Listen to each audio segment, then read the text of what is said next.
معراج په شپه باندې پیغمبر علیه السلام مسجد اقصی ته تشریف یوړو. جبرائیل امین علیه السلام رالو، یو براق یې راوستو.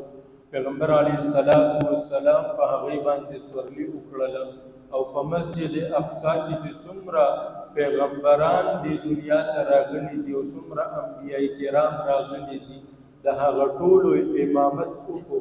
په دې وجه باندې پیغمبر علیه السلام ته امام الانبیاء هم ویلی شي، یعنی دا هغه پیغمبر دی چې د ټولو انبیاء کرامو امامت کړی. نو مسجد اقصی دا په بیت المقدس کې واقع ده. مقدس ویلی شي پاکیزه ته، صفا او سوتره، هغه ځای چې هغه د پاکیزه خلقو ځای دی، د پاکیزه خلقو کور دی.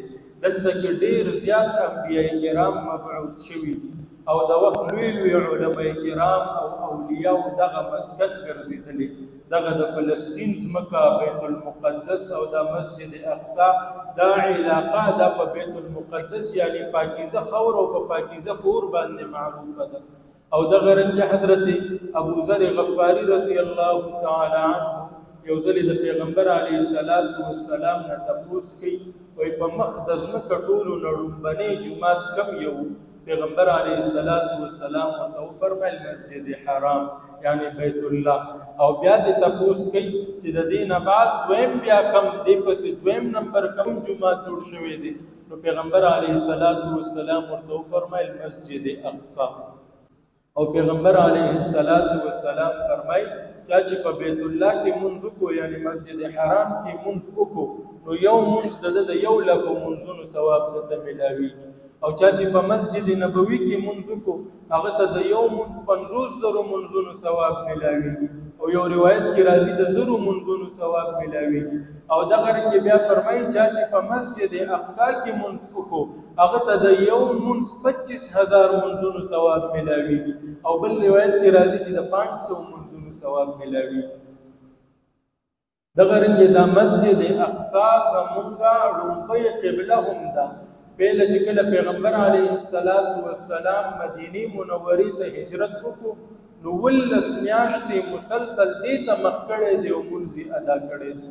چې کله په مکه مکرمه کې هغه وخت کې به بیا ملتزم او حجر اسود ترمنځ ودرېدو نو مخې ته به کعبة الله هم راغله او په همغه طرف باندې به مسجد اقصی هم راغله. خو چې بیا کله هجرت وشو مدینې منورې ته بیا خو داسې ممکن نه و چې یو طرف ته دواړه وي. نو بیا به پیغمبر علیه السلام مسجد اقصی طرف ته مونځ کول او زړه کې خواهش وو چې زمونږ دا قبله بدله شي کعبة الله طرف ته چې کوم دی مونږ دا مونځ شروع. یو ځلې جومات کې مونځ کولو د غرمې مونځ د جمع ورکوي پیغمبر علیه السلام. مانځه دوران کې جبرائیل امین علیه السلام راغی او حکم وکړو یا رسول الله قبله چې کوم دی هغه بدله شوله. نو مانځه د ماسپښین مونځ باندې ولاړ دی، په ماسپښین مونځ دوران کې چې کوم دی هغه طرف بدل. مسجد قبلتین په مدینه منوره کې اوس هم شته. څوک چې تللی وي هغې به زیارت کړی وي، څوک نه وي تللی الله دې ورته دا سعادت ورکړي. نو چې کله هلته کې لاړ شي مدینې منورې کې هلته کې مسجد قبلتین په نوم باندې خلک ځي زیارت دپاره 2 رکعته تبرک منځ هم هلته وکړي. نو هلته کې اوس هم هغه د زړې قبلې علامات شته دي. نو دا مسجد اقصی ته زمونږ او ستاسو خوږ محبوب صلی الله علیه وسلم 19 میاشتې مونځ کړی دی. او دغه رنګې دا ځای چې کوم دی د مسجد اقصی د تعمیر د ټولو نه پهله سلیمان علیه السلام کړی دی. او سلیمان علیه السلام سره د هغه چې کوم تابع جناتو د هغې په ذریعه باندې دا تعمیر کړی دی. خپل حضرت سلیمان علیه السلام نگرانی وکول. نو مسجد اقصی او بیت المقدس ته ډیر زیات فضائل حاصل دي او زمون تاریخ سره هم ډیر زیات واسطه لري او ډیر زیات تعلق لري. د مسلمانانو ګوري چې څومره سابقه برحق دینونو، څومره چې انبیاء کرامو او څومره چې د هغه امتونه چې الله یو منلو او د پیغمبر اطاعت یې کولو نو هغه ټولو دپاره دا متبرک او مبارک ځای دی.